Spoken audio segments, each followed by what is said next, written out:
चॉम्स्कीज concept of competence and performance. जिस दिन आपका लास्ट डे होगा ना लिंग्विस्टिक्स का, you will feel very easy कि बस इतनी सी ही करनी थी। ठीक है, अभी तो स्टार्ट है, तो स्टार्ट में क्योंकि बिल्कुल न्यू कॉन्सेप्ट होता है, इस वजह से स्टूडेंट थोड़ा सा कंफ्यूज हो रहे होते हैं। लेकिन जैसे ही आप लोग आधी लिंग्विस्टिक्स, आप देखें 50 मार्क्स का पेपर मैंने आपको कहा कल आपका कंप्लीट हो गया है। अगर आप हिस्टोरिकल लिंग्विस्टिक्स करते हैं, लैंग्वेज और लिंग्विस्टिक्स के चैप्टर्स करते हैं, तो आपका हो जाता है। बाकी रही बात कॉन्सेप्ट्स की, तो बेटा इन कॉन्सेप्ट्स के ऊपर वो जो right note on the following है, उनमें कहीं एक आध आ जाता है कॉन्सेप्ट, तो इस वजह से आप लोगों को पढ़ाए जाते हैं। Chomsky's concept of competence and performance देख लेते हैं। What is the difference between competence and performance? Anyone class पता है कुछ? कॉम्पिटेंस क्या होती है, परफॉर्मेंस क्या होती है? परफॉर्मेंस का सुन लें कि होता क्या है। कॉम्पिटेंस ये है कि मेरे अंदर एक कंपैटिबिलिटी है।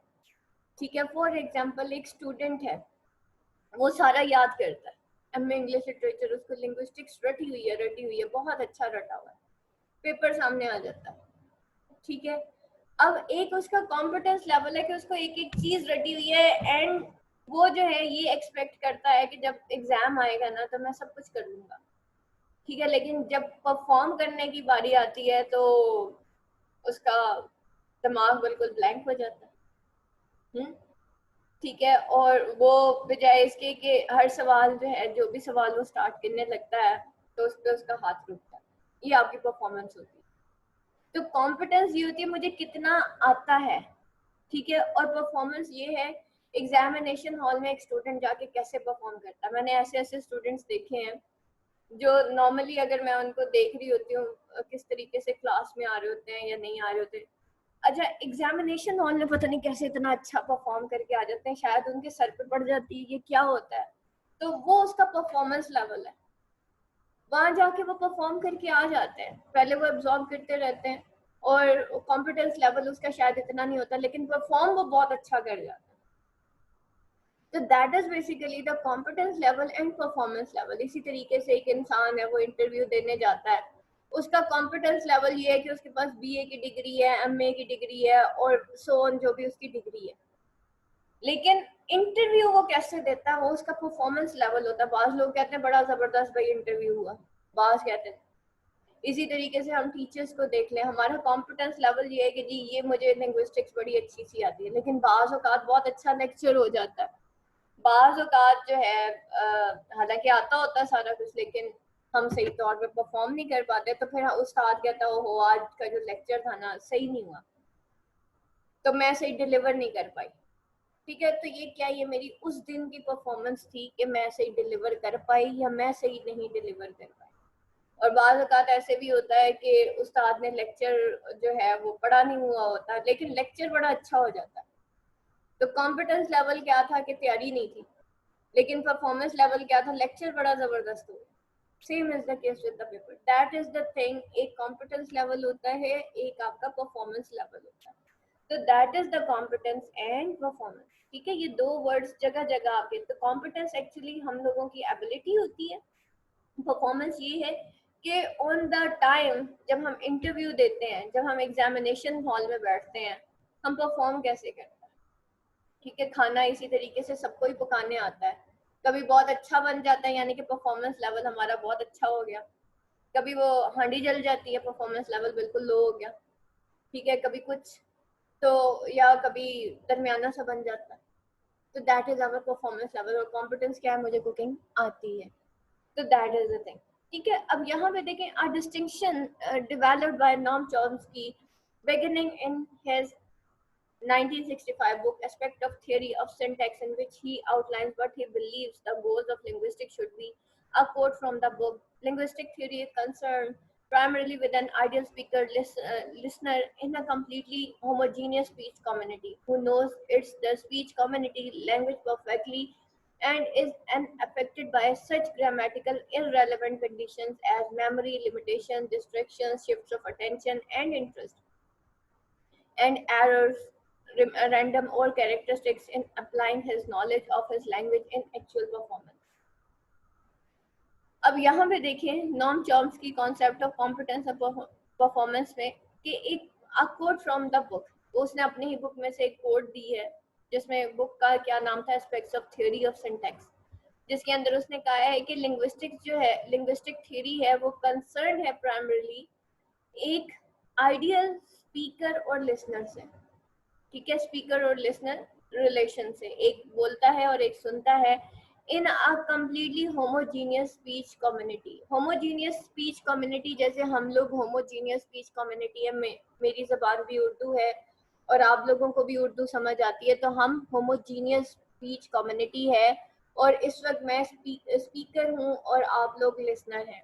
Who knows it's the speech community, यानी कि लैंग्वेज जो है परफेक्टली, जो कि उस लैंग्वेज को बहुत अच्छी तरीके से जानते हैं, and is unaffected by such grammatically irrelevant conditions as memory limitations, और वो अनअफेक्टेड होते हैं ग्रामेटिकली इररेलेवेंट कंडीशंस से, जैसे मेमोरी लिमिटेशंस हैं, डिस्ट्रैक्शंस हैं, shifts of attention and interest है, बात करते करते हमारा अटेंशन डाइवर्ट हो जाती है, एंड एरर्स, रैंडम और characteristics in applying his knowledge of language in actual performance, ठीक है, और जो एरर्स जो है हम अप्लाई करते हैं इस नॉलेज में, applying his knowledge of language in actual performance, असल परफॉर्मेंस में। अब देखिए ना, नॉर्मली हमें पता होता है कि बुक का प्लूरल बुक्स है, लेकिन हम क्या बाज़ औक़ात हम कह देते हैं बुकें, हम इररेलेवेंट हो जाते हैं ग्रामेटिकल मिस्टेक से, ठीक है। इसी तरह पेंसिल्स,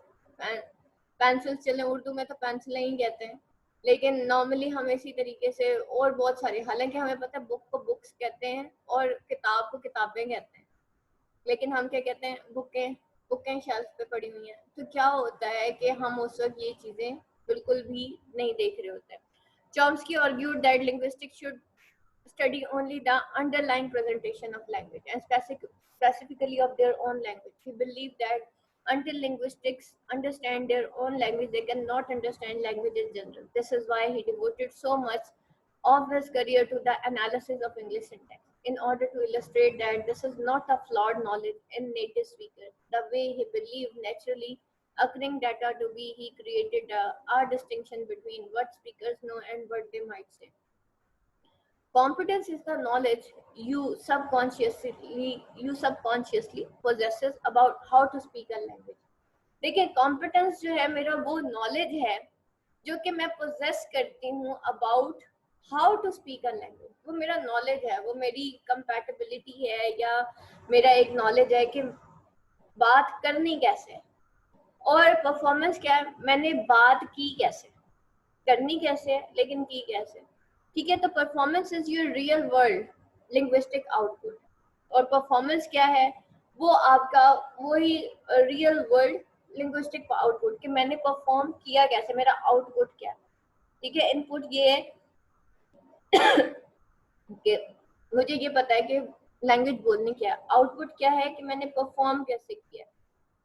परफॉर्मेंस में एक्यूरेटली रिफ्लेक्ट कॉम्पिटेंस, और एक्यूरेटली वो क्या, हमारी कॉम्पिटेंस को परफॉर्म करता है, कि जाहिर बात है मेरे अंदर जो नॉलेज है वो मेरी कॉम्पिटेंस है, मेरा जो नॉलेज है, और मैंने उसको कैसे परफॉर्म किया, वो मेरी कॉम्पिटेंस को शो करता है कि इस बंदे के अंदर इतनी कंपैटिबिलिटी है कि वो इस तरह कर सकता है। और बाज़ औक़ात आपको उसके रिजल्ट्स बहुत ज़्यादा अच्छे भी नज़र आ सकते हैं।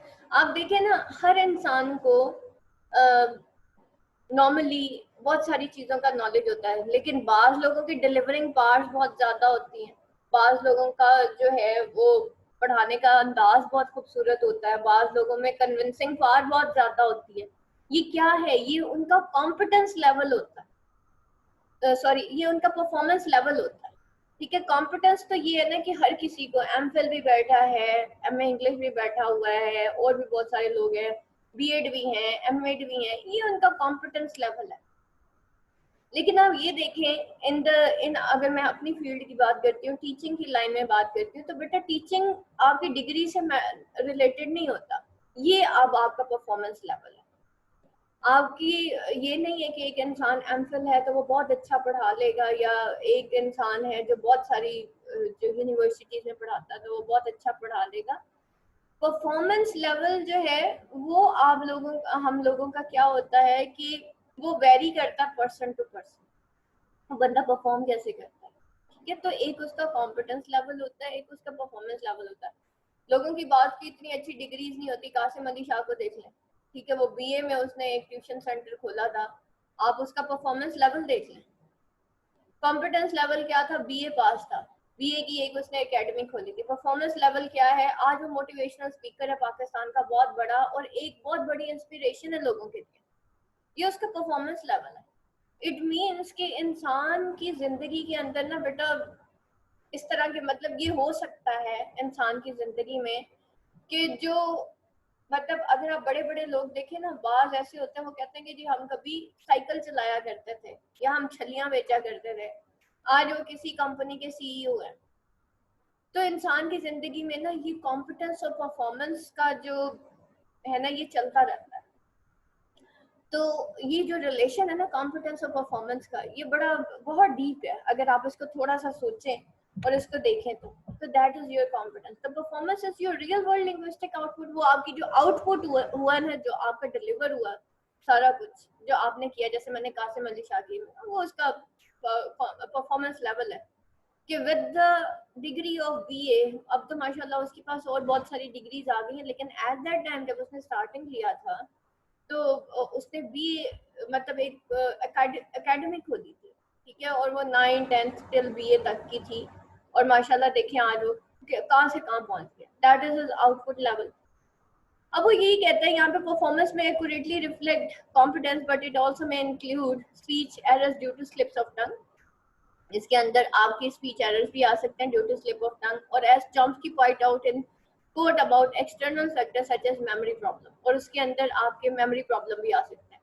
आप एग्जाम में गए, जैसे मेरे साथ हुआ था मैथ्स का पेपर, एफएससी की बात है, मैथ्स के पेपर की मेरी इतनी जबरदस्त तैयारी थी कि मैंने जिसे कहना चाहिए ना एक एक चीज प्रैक्टिस की हुई थी। कैन यू इमेजिन, मेरा सेकेंड ईयर की बात है, मैं एग्जामिनेशन हॉल में जाके बैठी, मैंने पेपर पढ़ा, मेरा माइंड ब्लैंक हो गया था और मैं लिखने लगती थी और मेरा पेन रुक जाता, मैं लिखने लगती थी मेरा पेन रुक जाता था। लिटरली मैं वहां पे 3 घंटे बैठी रही, मेरा माइंड नहीं चला। ये अब यहाँ पे आके वो मेमोरी प्रॉब्लम्स और ये एक्सटर्नल फैक्टर्स और ये सारी चीजें आती हैं जो आपको परफॉर्म नहीं करने दे रही। उस दिन मुझे अल्लाह याद आया था, उससे पहले तो मैं टॉपर थी, अपने आप को पता नहीं क्या समझती थी। और उसके बाद मुझे पता चला कि मेरी परफॉर्मेंस उस वक्त तक नहीं हो सकती जब तक अल्लाह का कुन नहीं होना भाई। तो उस दिन अल्लाह ने मुझे जीरो पे लाके खड़ा किया था कि देखो भाई तुम जो मर्जी कर लो, तुम जितने मर्जी टेस्ट दे लो, एंड में मेरे कुन के बगैर तुमने कामयाब नहीं होना। और जब मेरे सेकंड ईयर के एग्जाम रिजल्ट आया था तो मेरे मैथ्स में पता नहीं 10 नंबर, उस सेकंड ईयर के पेपर में मेरे 10 नंबर लगे। तो बेटा ये हमारा परफॉर्मेंस लेवल होता है। कॉम्पिटेंस लेवल क्या था मेरा कि मुझे मैथ्स जो है बहुत अच्छा, अभी भी बहुत अच्छा आता है, लेकिन परफॉर्मेंस के टाइम पे क्या हुआ, मेरा माइंड ब्लैंक हो गया। तो मेरे एक्सटर्नल फैक्टर्स और मेरा मेमोरी प्रॉब्लम वहां पे आड़े आ गया कि मेरा माइंड ही ब्लैंक हो गया। तो दीज आर द थिंग्स जो आपकी परफॉर्मेंस बाज औकात ऐसे भी हो जाता है। तो इस वजह से हर वक्त अल्लाह को याद रखना चाहिए। और शुक्र है मेरे साथ वो ऐसा हुआ था, नहीं तो शायद मुझे इस तरह से अल्लाह कभी याद ना आता। वो मेरा ऐसा एक्सपीरियंस था कि उसके बाद जितने भी पेपर्स दिए ना, पेपर से पहले अल्लाह को सजदा करके जाती थी, या अल्लाह मुझे आता कुछ नहीं है, पास अब तू नहीं कराना। और उसके बाद मैं पास ऐसे ही हुई हूँ, सजदे कर करके हूँ। तो वो परफॉर्मेंस लेवल मेरा अल्लाह बढ़ाता था उसके बाद, क्योंकि मैंने जितनी मेहनत करनी थी मैंने सिर्फ एफएससी तक की थी, उसके बाद मैंने बस ऐसे ही पढ़ा, सजदे कर करके पढ़ा। तो उस दिन पता चल गया था कि मेरे सजदे ज्यादा काम आने पढ़ने से ज्यादा। To understand this distinction, it is helpful to think about a time when you have made some sort of error in your speech.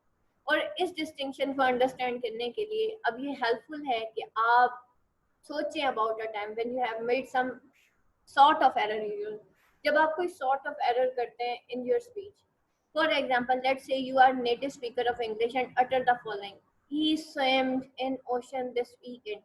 As a proficient speaker, uh, it is not that you don't know the past tense of swim is swam. ठीक है, swim को तो बेटा स्वयं कहते हैं, लेकिन बाज औकात हम जल्दी जल्दी बोलने में स्विम्ड बोल देते हैं।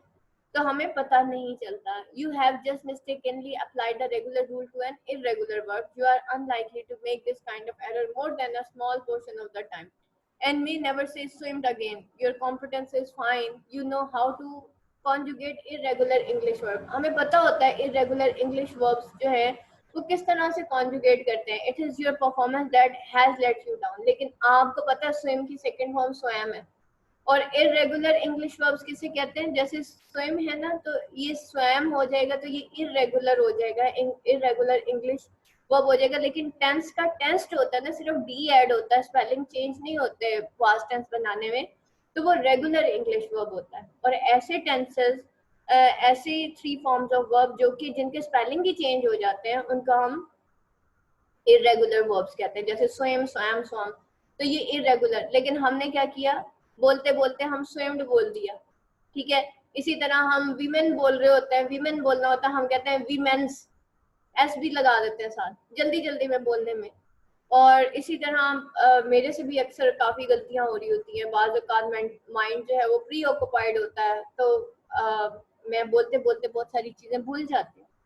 तो क्या होता है, इवन वर्ड्स जो है वो स्लिप हो जाते हैं दिमाग से. हालांकि आपको मीनिंग आ रहा होता है, इमेज भी आपके जहन में क्रिएट हो रहा होता है, लेकिन हम वर्ड वो वाला अदा नहीं कर पा रहे होते हैं.